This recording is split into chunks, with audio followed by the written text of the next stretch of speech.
தங்களை பற்றி, தாங்கள் யார், கடந்து வந்த பாதைகள், மகிழ்ச்சியான பாதைகளும் இருக்கும், கடுமையான பாதைகளும் இருக்கும், அனைத்தும் நீ நேயர்களுக்கு சொன்னால் மகிழ்ச்சியாக இருக்கும். ரொம்ப சந்தோஷம். நீங்கள் நினைக்கிறது போல் நான் பெரிய விஐபிலாம் கிடையாது. சாதாரணமான ஒரு குக்கிராமத்தில் பிறந்தவன். அந்த சைக்கிளில் தான் இன்றைக்கும் போகிறேன். காலையில் இன்றைக்கும் வந்து இந்த பகுதியில் உள்ள எல்லாருக்கும் தெரியும். நான் ஒரு பழைய என்னடா அவர் வந்து ஒரு டைனமோ வச்சு ஒரு பழைய காலத்து சினிமா படம் எடுக்கிற மாதிரி போகிறாருன்னு பார்ப்பாங்க. டிகிரி வரையிலும் வந்து நம்ம தமிழில் பேசுகிறதும் ஆங்கிலத்தின் கலப்பில் தான் இருந்தோம். இங்கே முழுமையாக ஆங்கிலத்தில் பேச வேண்டிய காலகட்டாயம். அதில் நான் வந்து மற்ற எல்லோரையும் பார்த்து கற்றுக்கொள்வது, நானும் அப்புறம் ஆங்கிலத்தை வளர்த்து கொண்டேன். டெய்லி ஹிந்து பேப்பர் படிப்பேன். திடீரென்று தாத்தா எனக்கு எல்லாம் வந்து பார்த்திங்கன்னா 73% ஃபஸ்ட் கிளாஸ் பாஸ் பண்ணியிருக்கேன். அது இன்றைய வரையும் எனக்கு சந்தேகம். அதில் தான் எனக்கு மேலே ஒரு இறைவன் மேலே ஒரு பற்று இருக்குது. ஏன்னா என்னையை தாண்டி ஒரு சமாச்சாரம் நடக்குது. அப்படி வந்து அதிகமான மார்க்குகளை வாங்கி 2ஆம் ஆண்டு முதல் நிலையில் வந்தேன். தாத்தா காலத்திலேருந்து இலங்கை சென்று இலங்கையில் வந்து பெரிய ஒரு பணக்காரலாக இருந்தவங்க. அவர் என்னென்னு கேட்டிங்கன்னா, தாத்தா வந்து அந்த காலத்தில் வந்து இங்கேருந்து இந்தியாவிலேருந்து ஆளுகளை அழைச்சிட்டு போகணும். அது வெள்ளையர்களுக்கு உதவியாக இருக்கணும். எப்படி என் தாத்தா வந்து பட்லர் இங்கிலீஷ் கற்றுக்கிட்டாரு, இங்கே ஆங்கிலத்தில் புலமையில் இருந்தாருங்கிறது எனக்கு வரலாறு கிடைக்கல. என்னுடைய தாத்தா கலிய பெருமாள் மட்டுமே ஆங்கிலத்தில் பேசக்கூடியவர். எல்லா வழியிலையும் புலமையாக இருந்தால் தான் ஆங்கிலேயர்களுக்கு வந்து நீங்கள் கிளார்க்காக இருக்க முடியும். ஆண்டிமுத்து அப்படி ஒரு கிளரிக்கல் ஒர்க்குக்கு ஆங்கிலேயர்கிட்ட வேலை பார்த்து, என் தாத்தாவும் எங்கள் அப்பாவும் டெய்லி 50 பேருக்கு சோறு போடலைன்னா அவன் தூக்கம் வராது. நானெல்லாம் இன்றைக்கி இப்படி இருக்கிறேன் என்றால் என்னுடைய தாய் தந்தையும் என்னுடைய பாட்டனும். இதில் போய் எல்லாம் 6 அடி 8 அடி உள்ளவங்கெல்லாம் அடிக்கிற செல்யூட்டில் பார்த்து மயங்கிட்டேன். இந்த செல்யூட், இந்த பதவியே போதுமே, என்ன ஜீப் இருக்குது, ஜீப்பில் இறங்குறோம். நான் சின்ன பையன், 26 வயசு. 26 வயசு அதிகாரம். என் ஃபோட்டோவில் பார்த்தீங்கன்னா தெரியும், 26 வயசு தான் இருக்கிறதுல. எல்லாரும் என்னை பால் குடிக்கிற பையன்லாம் வந்துட்டாருன்னு கேள்வி பண்ணுவோம். அன்றைக்கு எனக்கு பயிற்சி கொடுத்த அதிகாரிகள்லாம் தெய்வ புருஷர்கள். அவங்களாம் 58, 59, 62வது வருஷம் ட்ரைனிங் ஆனவங்க. அந்த கடைசி பிரிட்டிஷ் ட்ரைனிங் மாடல் எடுத்தவங்க. அதனால் அவங்களாம் ரொம்ப ஸ்ட்ரிக்ட் அண்ட் டிசிப்ளினேரியன். தாவரையில் எனக்கு அப்படி சொல்லி கொடுத்தாங்க. இன்றைக்கும் என்கிட்ட வந்து 2000 தாவர மரங்கள் எல்லாம் மனப்பாடம். அதை அவங்க அடித்து நமக்கு அப்படியே மனசில் உள்ள ஓடி போச்சு. கார்வுட்னு ஒருத்தன், வில்லியம்ஸ் கார்வுட்னு ஒரு இங்கே ஸ்வீடன் ஃபெல்லோ, அருமையான ட்ரைனிங் கொடுத்தாரு. நீர் ஆதாரத்தை எப்படி பெருக்கிறது. அப்போ வனப்பாதுகாவலெல்லாம் ஆன உடனே அப்போ எனக்கு ஒரு வாழ்க்கையில் ஒரு திருப்பம் என்னன்னு கேட்டிங்கன்னா, வட இந்தியாவிலேருந்து அதிகாரிகள் அதிகமாக வந்துட்டாங்க. அப்புறம் காலப்போக்கில் வட இந்தியா அதிகாரிகள்லாம் உள்ள நுழைய அது மன்னிக்கணும், அதை சொல்லக்கூடாது. இருந்தாலும் வந்து ஒரு உண்மையை வரலாற்றை சொல்லும் பொழுது, பசுபதினு ஒரு சீஃப் செக்ரட்டரி இருந்தார். அவர் வந்து காமராஜ் ஃப்ரெண்டு பொன்னப்ப நாடாருடைய தியேட்டரே லாக் போட்டார். திருநெல்வேலி கலெக்டராக இருக்கும்போது அவருடைய தியேட்டர்லேயே 5 டிக்கெட் எக்ஸ்ட்ரா போட்டாருன்னு லாக் பண்ணிட்டார். என்ன பற்றி எனக்கு இப்போ என் தேட்டரை முட்டா அவனுக்கு எவ்வளோ கொழுப்பு இருக்கணும், என்ன பேசுகிறல, எவ்வளோ பெரிய அதிகாரி, எவ்வளோ பெரிய கல்வியாளர், அவரை போய் இப்படி பேசுறியே, போய் மன்னிப்பு கேளு, இல்லைன்னா நான் ஒன்றும் சொல்ல முடியாதுட்டார். நான் பின்னால் வந்து கலைஞர் பக்தன். நான் அது கலைஞர் ஏன் பக்தன்னு நான் பின்னால் சொல்கிறேன், அரசியலால் இல்லை. மண்ணில் உள்ள கார்பன் அளவை முதலில் இந்தியாவில் அளந்தவன் இந்த ராமச்சந்திரன் தான். இப்படி அளந்து கொண்டு போகும்போது ஒரு சித்தரை பார்த்தேன். காட்டுக்குள்ள நடுக்காட்டில் ஒரு நல்ல முழு நிர்வாணத்தில் கொஞ்சம் கோமணம் மட்டும் இருந்தது. ஒரு உடம்புல ஒன்றும் இல்லை, போடல, சட்டை முடி எல்லாம் விட்டு நல்ல இதில் இருந்தார், போதையில் இருந்தார். குறுக்க போகக்கூடாது, சாபம் விட்டுருவாருன்னொன்னே நாங்கள் நின்னோம். அப்புறம் நம்ம கார்டு வாட்சர் எல்லாம் யூனிஃபார்ம் தானே, யூனிஃபார்ம்லாம் அவர் சித்தர் கணக்கில் என்ன இருக்குது அவர்கிட்ட, எங்கடா போகிறீங்க என்னாரு. சாமி உள்ளே போய் ஐயா ஆய்வுக்கு வந்திருக்காரு, அவருக்காக போகிறோம் என்ன அப்படின்னு என்னை பார்த்தாரு.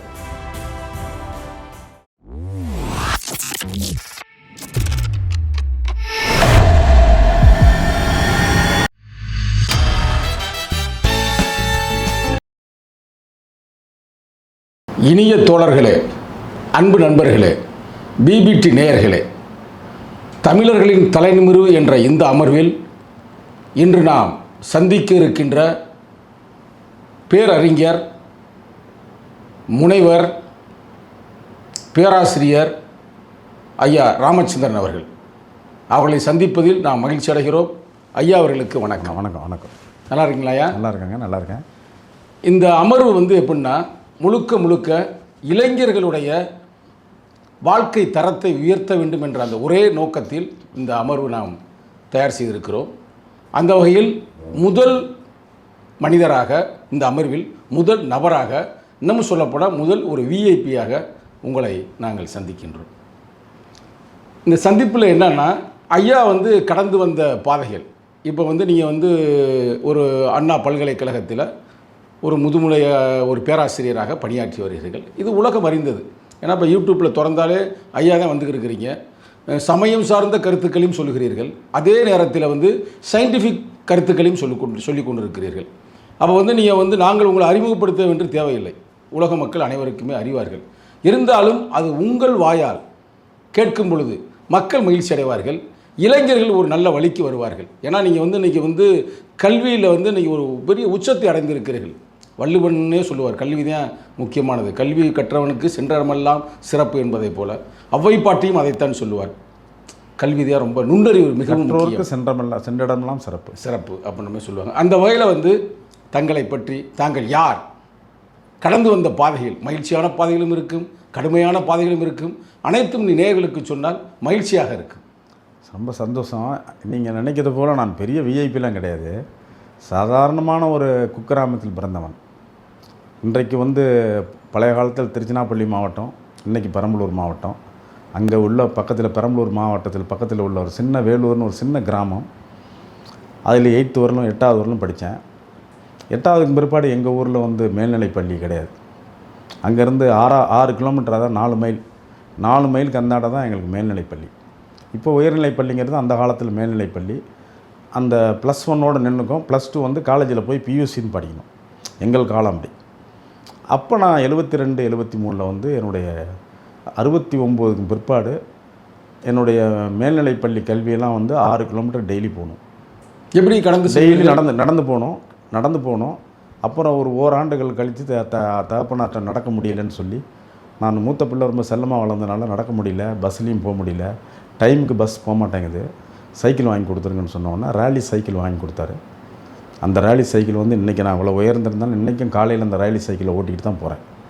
ஆகவே அந்த 69 வாங்கின 69 வாங்கின ரேலி சைக்கிள் தான் இருக்குது. 69 நான் 9th படிக்கும்போது எனக்கு வாங்கி கொடுத்தாரு என்னோட தகப்பனார். அந்த சைக்கிளில் தான் இன்றைக்கும் போகிறேன். காலையில் இன்றைக்கும் வந்து இந்த பகுதியில் உள்ள எல்லாருக்கும் தெரியும், நான் ஒரு பழைய என்னடா அவர் வந்து ஒரு டைனமோ வச்சு ஒரு பழைய காலத்து சினிமா படம் எடுக்கிற மாதிரி போகிறாருன்னு பார்ப்பாங்க. என் வாழ்க்கையை என்னுடைய வாழ்க்கையே இளைய தலைமுறைக்கு பெரிய பாடம். ஒரு உயர்நிலை கல்வியை முடித்தேன். 73, 74 டு 75 வந்து 73, 74 வந்து பியூசி ப்ரீ யூனிவர்சிட்டி கிளாஸ்ன்னு பண்ணுறது. 74 டு 77 வந்து பிஎஸ்சி ஜமால் முகமது திருச்சியில் பண்ணேன். 77 டு 79 பச்சையப்பன் கல்லூரியில் பண்ணேன். இது நான் அடிப்படையில் தாவரையல் தான் படித்தேன். பின்னாளில் வந்து பாட்டனி நான் வந்து தாவரையல் தான் படித்தேன். அதுலேயும் தாவரையல்லையும் வந்து கடல் வாழ் இனங்களை பற்றி தான் நான், கடல் வாழ் ஆல்கே அதை பற்றி தான் என்னுடைய பேராசிரியர் சுந்தரலிங்கம் அவர்கள் எனக்கு கற்றுக் கொடுத்தார்கள். பெரிய சுந்தரலிங்கம் முதலியார் என்றால் அந்த காலத்தில் வந்து பெரிய பேராசிரியர். அவர் வந்து என்னை வளர்த்தார், வார்த்தை எடுத்தார் என்னை. நான் வந்து சாதாரண கிராமத்திலிருந்து கொஞ்சம் ஒரு டிகிரி வரையிலும் வந்து நம்ம தமிழில் பேசுகிறதும் ஆங்கிலத்திலையும் கலப்பில் தான் இருந்தோம். இங்கே முழுமையாக ஆங்கிலத்தில் பேச வேண்டிய காலகட்டாயம். அதில் நான் வந்து மற்ற எல்லோரையும் பார்த்து கற்றுக்கொள்வது, நானும் அப்புறம் ஆங்கிலத்தை வளர்த்து கொண்டேன். டெய்லி ஹிந்து பேப்பர் படிப்பேன்.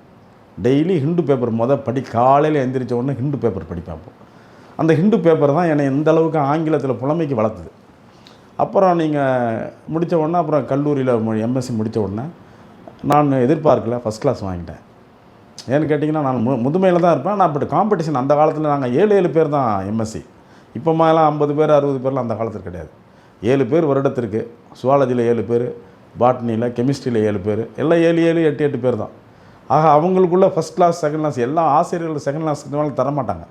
அந்த காலத்தில் ரொம்ப கடினமாக இருக்கும் அவங்களுக்கு தேர்வு. நமக்கு செகண்ட் கிளாஸ் கிடைக்கும், ஒரு பேங்கில் உத்தியோகத்துக்கு போயிடலாம், கவலை வேண்டாம் அப்படின்னு ஒரு நல்ல சந்தோஷமாக இருந்தேன். திடீரென்று தாத்தா எனக்கு எல்லாம் வந்து பார்த்திங்கன்னா 73% ஃபஸ்ட் கிளாஸ் பாஸ் பண்ணியிருக்கேன். அது இன்றைய வரையும் எனக்கு சந்தேகம். அதில் தான் எனக்கு மேலே ஒரு இறைவன் மேலே ஒரு பற்று இருக்குது. ஏன்னா என்னையை தாண்டி ஒரு சமாச்சாரம் நடக்குது. அப்படி வந்து அதிகமான மார்க்குகளை வாங்கி 2ஆம் ஆண்டு முதல் நிலையில் வந்தேன். எம்எஸ்சி பச்சையப்பன் கல்லூரி முடிஞ்ச உடனே ஐஏஎஸ் தேர்வில் தான் எழுதினேன். அப்போ ஐஏஎஸ்க்கு வந்து சிஐடி படிக்கும்போது ஐஏஎஸ்ங்க. அப்போ இந்த சிஐடி நகரில் நமக்கு ஆல் இண்டியா கோச்சிங் சென்டர் இருந்தது. அதெல்லாம் போய் படிச்சுட்டு ஐஏஎஸ் எழுதுனாங்க. நிறைய நண்பர்கள், அந்த காலத்து நண்பர்கள்லாம் ஐஏஎஸ் போனாங்க. ஐஆர்எஸ், ஐபிஎஸ், அப்புறம் குரூப் ஒன் சர்வீஸ் நிறைய பேர் போனாங்க. நானும் அப்படி எழுதிக்கிட்டு இருக்கும்போது வந்துங்க, நான் இப்போ தாவரையல்னால என்ன பண்ணேன், ஐஎஃப்எஸ் இந்தியன் ஃபாரஸ்ட் சர்வீஸு, அதுக்கு இணையான மாநில இதில் வந்து உதவி வன பாதுகாவலர்னு 2க்கு அப்ளை பண்ணியிருந்தேன். அப்ளை பண்ணவுடனே 2க்கும் நான் ஐஏஎஸ் தான் தீவிரமாக எழுதணும்னு ஆசைப்பட்டேன். என்னுடைய தகப்பனாருக்கும் நான் ஐஏஎஸ் ஆகணும்னு ஆசை. அப்பா படித்தவரா? அப்பா வந்து உங்களுக்கு இலங்கையிலேருந்து வந்திருந்தவர். தாத்தா காலத்திலேருந்து இலங்கை சென்று இலங்கையில் வந்து பெரிய பெரிய ஒரு பணக்காரலாக இருந்தவங்க. அவர் என்னென்னு கேட்டிங்கன்னா, தாத்தா வந்து அந்த காலத்தில் வந்து இப்போ பெரியாங்காணின்னு பெரிய கங்காணி, அந்த காலத்தில் வந்து கங்காணி சிஸ்டம் இருந்தது. இங்கேருந்து இந்தியாவிலேருந்து ஆளுகளை அழைச்சிட்டு போகணும், அது வெள்ளையர்களுக்கு உதவியாக இருக்கணும். எப்படி என் தாத்தா வந்து பட்லர் இங்கிலீஷ் கற்றுக்கிட்டாரு, ஆங்கிலத்தில் புலமையில் இருந்தாருங்கிறது எனக்கு வரலாறு கிடைக்கல. என்னுடைய தாத்தா கலியபெருமாள் மட்டுமே ஆங்கிலத்தில் பேசக்கூடியவர் அந்த காலத்தில். 1890 1890 எங்கள் பெரம்பலூர் மாவட்டம், அதிகமாக பெரம்பலூர் அரியலூர் மாவட்டத்திலேருந்து அதிகமான மக்களை அந்த காலத்தில் வந்துங்க இலங்கைக்கு போகிறவங்கெல்லாம் வந்து தனுஷ்கோடியில் ஏற்றி விட்ருவாங்க கப்பலில். பெனாங்கில் மலேசியா போகிறவங்களாம் நாகப்பட்டினத்தில். எல்லாம் வறுமை தானே. எல்லோரும் வந்து பொதுவாக வந்து 60% மக்கள் தாழ்த்தப்பட்ட மக்கள், ஒரு 20% வந்து பிற்படுத்தப்பட்ட மக்கள், 80%. மீதி 20% வந்து பலதரப்பட்ட வியாபாரிகள். இவர்களுக்கு பின்னாலே வியாபாரம் செய்கிறதுக்கு வியாபாரிகள் வந்து அவங்க வளையல் போடுறதுலேருந்து தச்சு தொழில் செய்கிறதுலேருந்து எல்லாத்துக்கும் வந்து உங்களுக்கு அதுக்கும் உண்டான உடன் உள்ளவர்களே வெள்ளைக்காரர்கள் அழைத்து போயிருக்கிறார்கள். அப்படி போனதில் பெரிய கங்காணியை வைத்து தான் அவ்வளோ பேரும் போகணும். அதனால் கலியபெருமாள் வந்து பெரிய கங்காணி. ஆகவே அவர் வந்து திருச்சிராப்பள்ளி ஜங்ஷன்லேருந்து எல்லாத்தையும் அழைச்சிட்டு போய் மண்டபத்தில் தங்க வச்சு, அங்கேருந்து மண்டபத்திலேருந்து தனுஷ்கோடிக்கு கப்பல் ஏற்றி எந்தெந்த தோட்டங்களுக்கு போய் சேரணுமோ, தேயிலை தோட்டங்களுக்கு, ரப்பர் தோட்டங்களுக்கு எல்லாமே இவர் தான் செய்திருக்கார். கலியபெருமாள் வந்து வரலாற்றில் தெரிஞ்சிங்கன்னா ஆதியில் கலியபெருமாள் உங்கள் தாத்தா, என் தாத்தா தான் முதல் தோட்ட தொழிலாளர்லாம் அழைச்சிட்டு போனவர். அதுக்கு பிற்பாடு மாரிமுத்து கங்காணின்னு ஒருத்தர் வந்தார். அவர் தான் இந்த மேரிஸ் ஹோட்டல்லாம் இப்போ சொல்கிறாங்க இல்லைங்களா. ஆமாம், எங்கள் தாத்தாவுக்கு பின்னால் வந்தவர் தான் அவர்லாம். வரலாறு தெரியாது, இலங்கை வரலாறு யாருக்கும் தெரியாது. மாரிமுத்து கங்காணிக்கு முன்னாடி வந்து கலியபெருமாள் கங்காணி, அதை வந்து அவர்கள் ஷார்ட்டாக கலியங்கங்காணிப்பாங்க. பெரியங்காணியில் பெரிய கங்காணினா அவருக்கு தனி பங்களா, தனி அந்தஸ்து. வெள்ளையர்கள் வந்து அவர்களை கையில் வச்சா தானே அந்த தொழிலாளர்களை வந்து சரி பண்ணிக்க முடியும். ஆமாம், அதனால் பெரிய கங்காணியாக இருந்தார். என் தகப்பனாரும் ஆண்டிமுத்தை வந்து நல்லா படிக்க வச்சார். அப்பா பேர் ஆண்டிமுத்து வந்து சிறந்த கல்வியாளராக இருந்தார்.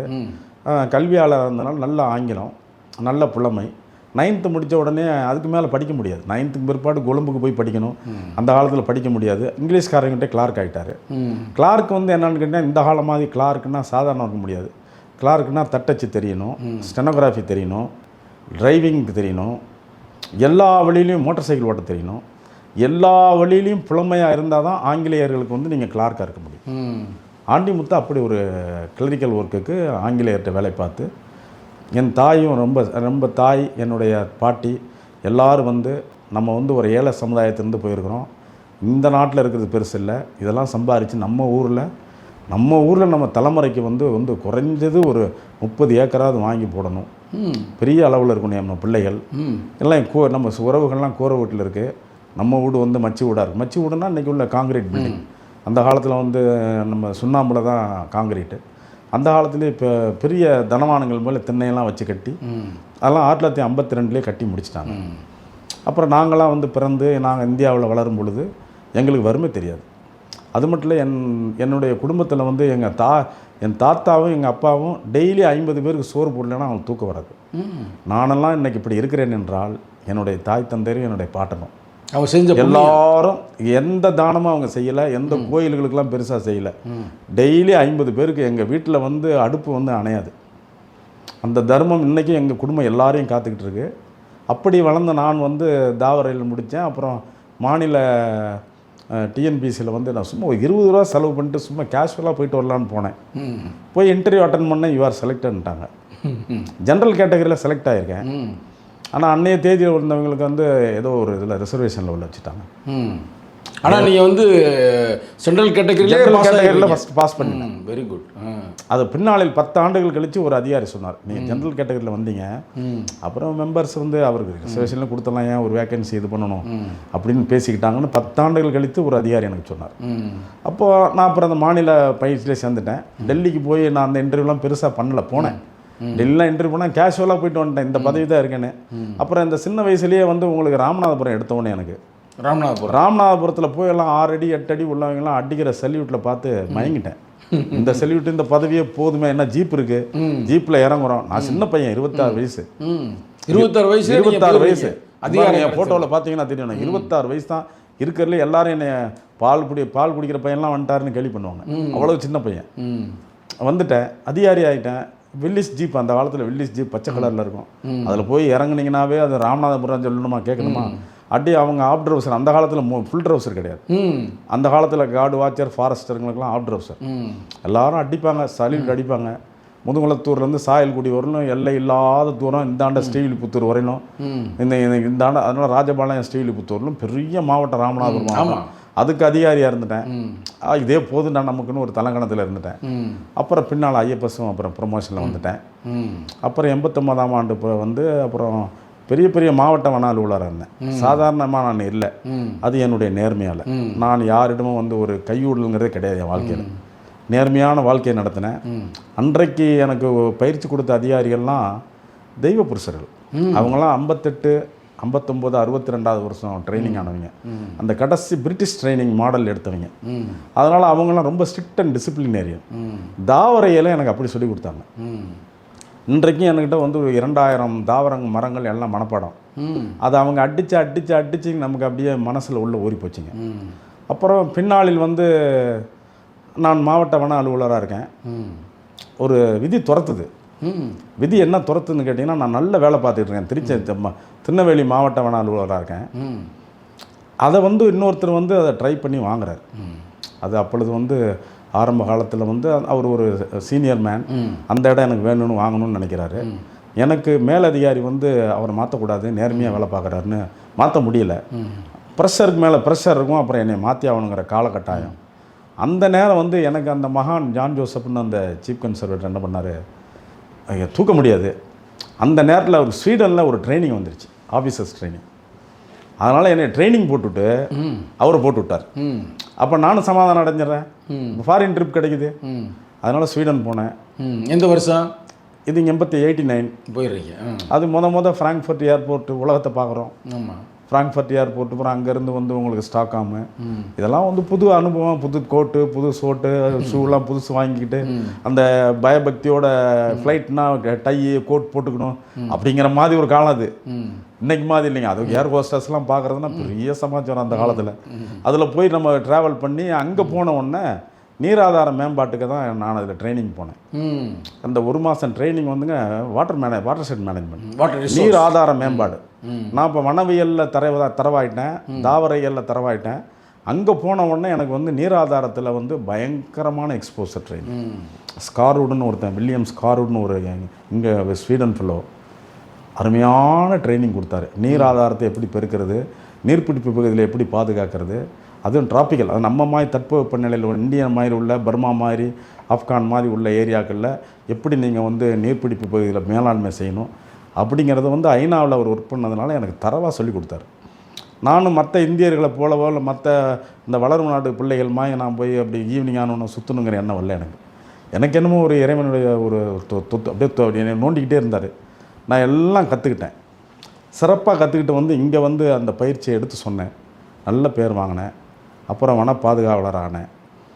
அப்போ வனப்பாதுகாவலராக ஆன உடனே அப்போ எனக்கு ஒரு வாழ்க்கையில் ஒரு திருப்பம் என்னன்னு கேட்டிங்கன்னா, வட இந்தியாவிலேருந்து அதிகாரிகள் அதிகமாக வந்துட்டாங்க. நாங்கள் நுழையும் போல தான் தென்னிந்தியாவில் வந்து புகழ்பெற்ற அதிகாரிகள்கிட்ட தான் வேலை பார்த்தேன். அப்புறம் காலப்போக்கில் வட இந்தியா அதிகாரிகள்லாம் உள்ள நுழைய அது மன்னிக்கணும், அதை சொல்லக்கூடாது. இருந்தாலும் வந்து ஒரு உண்மையை வரலாற்றை சொல்லும் பொழுது அதனுடைய நிர்வாகத்தன்மையெல்லாம் நீர்த்து போகுது கொஞ்சம். அந்த ஸ்ட்ரிக்ட் டிசிப்ளின் இல்லை. அப்புறம் அந்த அதிகமான கையூடல்லாம் வருது. அதனால் அந்த அதிகாரிகள் நிலவரிலேயே கொஞ்சம் மாறுது. நான் பார்த்த சீஃப் செக்ரட்டரியெல்லாம் இன்றைக்கி பார்க்க முடியாது. பசுபதினு ஒரு சீஃப் செக்ரட்டரி இருந்தார். அவர் வந்து காமராஜ் ஃப்ரெண்டு பொன்னப்ப நாடாருடைய தியேட்டரே லாக் போட்டார். திருநெல்வேலி கலெக்டராக இருக்கும்போது பொன்னப்ப நாடார் காமராஜ் ஃப்ரெண்டு, அவருடைய தியேட்டர்லேயே 5 டிக்கெட் எக்ஸ்ட்ரா போட்டாருன்னு லாக் பண்ணிட்டார். அப்புறம் போய் அவர் பசுபதி போய் காமராஜர்கிட்ட கேட்டிருக்காரு, என்ன பச்சு எனக்கு இப்போ ஏன் தேட்டரை முட்டா அவனுக்கு எவ்வளோ கொழுப்பு இருக்கணும், என்ன பேசுகிறல, எவ்வளோ பெரிய அதிகாரி, எவ்வளோ பெரிய கல்வியாளர், அவரை போய் இப்படி பேசுறியே, போய் மன்னிப்பு கேளு, இல்லைன்னா நான் ஒன்றும் சொல்ல முடியாதுன்றார். அப்படி சீஃப் செக்ரட்டரி நினச்சி பார்ப்பீங்களா அன்றைக்கி சீஃப் செக்ரட்டரியை? அப்படி பசுபதியெல்லாம் இருந்த வாழ்க்கையில் அவங்க மகான்களுக்கெல்லாம் நான் வேலை பார்த்தேன். அதனால் வந்து உங்களுக்கு பழைய அதிகாரிகளோடு இருந்ததுனால அந்த புது அதிகாரிகள்ட்ட இது புரியலை. அப்போ ஒரு எனக்கு தோற்றம், நான் வன பாதுகாவலராக இருக்கேன், கன்சர்வேட்டர் ஆஃப் ஃபாரஸ்ட், இனிமேல் இது வேண்டாம், நம்ம கல்வி பக்கம் போயிடலாம் அப்படின்னுங்க. கல்விக்கு போகலாம். நம்ம ஸ்வீடனில் உள்ள ட்ரைனிங்லாம் எடுத்ததுனால உலக ரீதியான பிரச்சனைகளை தெரிஞ்சுக்கிட்டேன். உலகத்தெல்லாம் இப்படி இருக்காங்க, நம்ம இன்னமும் இந்த ஜீப்பு காரு இந்த சல்யூட்டு இந்த சின்ன சில்லற வேலைக்கு நம்ம வேண்டாம், கொஞ்சம் உயர போவோமே அப்படின்னு சொன்னார். என் தந்தையார் என்னை ஊக்கி வச்சார். அப்பா நீ பெரிய ஆள் ஆகணும், இன்னும் பெரிய ஆள் ஆகணும் அப்படின்னு சொல்லி ஊக்கி வைப்பார் என் தந்தை. எனக்கு நீ வந்து ஒரு அந்த நான் பார்த்த இங்கிலீஷ்மேன் மாதிரி நீ வரணும், வெள்ளைக்காரனமாக நீயும் வரணும் அப்படிம்பார். அப்பா நானே அப்பா வெள்ளைக்காரமாக தானே அதெல்லாம் கார் இருக்குப்பா, இப்போ தான் ஜீப்பு இருந்து கார்லாம் வந்துருச்சு, இப்போ நல்லா தானே இருக்கும் அப்படின்னு. இன்னும் உயரணுப்பா நீ, உன்னுடைய ஜாதகம் அப்படிம்பார். நான் ஜாதகத்தெல்லாம் பார்க்கறதில்ல. நான் பின்னால் வந்து கலைஞர் பக்தன். நான் அது கலைஞர் ஏன் பக்தன் நான் பின்னால் சொல்கிறேன், அரசியலால் இல்லை. அப்புறம் நான் வந்து உங்களுக்கு ஆய்வை மேற்கொள்ளணும் அப்படின்னு என்ன பண்ணேங்க, முதல்ல வந்து பிஹெச்டி பண்ணிடணுன்னு 42 வயசில் பிஹெச்டி பண்ண வந்தேன். 42 பிஹெச்டி பண்ணும் பொழுதுங்க அப்போ ஸ்வீடனில் தெரிஞ்சுக்கிட்டேன் காலநிலை மாற்றம், நீராதார பாதிப்புலாம் வருதுங்கிறத தெரிஞ்சுக்கிட்டேன். 98 89 90லேயே. அப்புறம் அதை மனசில் வச்சுக்கிட்டே இருந்து 2001 வந்து பிஹெச்டி ரெஜிஸ்டர் ரெகுலராக லீவ் போட்டு ரெகுலர் ஸ்டூடெண்ட்டாக ஜாயின் பண்ணிட்டேன். பாரதிதாசன் யூனிவர்சிட்டியில் ரெகுலர் ஸ்டூடெண்ட்டாக ஜாயின் பண்ணிட்டேன், பாரதிதாசன் திருச்சியில். அப்போ 2001 ரெகுலர் ஸ்டூடெண்ட்டாக ஜாயின் பண்ணி என்வாயர்மெண்டல் சயின்ஸில் ஜாயின் பண்ணி பிஹெச்டி பண்ணேன். அதில் தான் கார்பன் மேலாண்மை, அதாவது கார்பன் டை ஆக்சைடு அதிகமாக போகுது, அதனால தான் புவி வெப்பமடையுது. அதுக்கு கார்பன் டை ஆக்சைடுக்கு காரணம் வந்து நிலக்கரி, பெட்ரோல், டீசல். இதை குறைக்கணும். இதை இயற்கையோடு குறைக்கிறதுக்கு வனமும் ஒரு சிறந்த உதாரணம். ஏன்னா வனம் வந்து கார்பன் டை ஆக்சைடு உறிஞ்சி தான் ஒளிச்சேர்க்கை பண்ணும். அப்போ அந்த இடத்துல தான் என்னுடைய ஆய்வு வந்து அப்போ எவ்வளோ கார்பன் டை ஆக்சைடு உறிஞ்சுது, எவ்வளவு இதை வைக்கிது, இது தன்னுடைய சிஸ்டத்தில் வச்சுக்குது கார்பன் டை ஆக்சைடு, இது இயற்கையில் எவ்வளோ பங்களிக்குது அப்படிங்கிறத விட்டு ஆய்வை நான் மேற்கொண்டேன். இந்தியாவில் முதல் ஆய்வு கொல்லிமலை எடுத்துக்கிட்டேன். கொல்லிமலையில் எடுத்து கொல்லிமலை போய் வாழ்க்கை திருப்போம். கொல்லிமலையில் நாங்கள் அடர்ந்த காட்டுக்குள்ளே போய் கார்பன் நிலை மரங்களில் இவ்வளோ கார்பன் இருக்குது, அந்த கார்பன் கித்து அப்புறம் மக்கி போனோன்னா மண்ணுக்கு போனோன்னா அது மண்ணில் கார்பன் மண்ணில் போய் கோடிக்கணக்கான வருஷமாக எத்தனை ஆயிரம் வருஷம் கிடக்கும் இல்லை. அது வந்து மண்ணில் உள்ள கார்பன் அளவு. மண்ணில் உள்ள கார்பன் அளவை முதலில் இந்தியாவில் அளந்தவன் இந்த ராமச்சந்திரன் தான். கொல்லிமலையில் அளந்தேன். அப்படி அளந்து கொண்டு போகும்போது ஒரு சித்தரை பார்த்தேன். காட்டுக்குள்ள நடுக்காட்டில் ஒரு நல்ல முழு நிர்வாணத்தில் கொஞ்சம் கோமணம் மட்டும் இருந்தது. ஒரு உடம்புல ஒன்றும் இல்லை, போடல சடை முடி எல்லாம் போட்டு நல்ல இதில் இருந்தார், போதையில் இருந்தார். குறுக்க போகக்கூடாது, சாபம் விட்டுருவாருன்னொடனே நாங்கள் நின்றுக்கிட்டு இருக்கோம். பெரும் நல்ல சோலை, ஆரியூர் சோலைன்னு அடர்ந்த சோலை காட்டுக்குள்ளே உள்ளே இருக்கோம். அவரை கிராஸ் பண்ணக்கூடாதுன்ட்டாங்க. அவர் சின்ன பாறையில் உட்காந்துருக்காரு.